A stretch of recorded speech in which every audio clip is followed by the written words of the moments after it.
তো গাইস, প্রথমে ভিডিওটি দেখি, তারপর পাবলিকের করা ফানি কমেন্টগুলো পড়ি।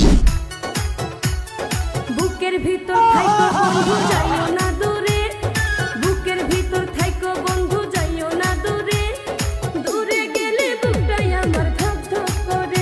বুঝছি তোমার মরণের চুলকানি উঠছে, মলম লাগাই দেবনি।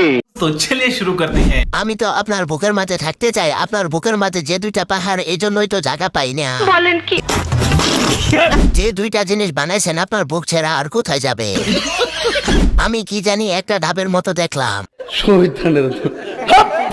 কোমর 32, বেবি ফোর্স 38।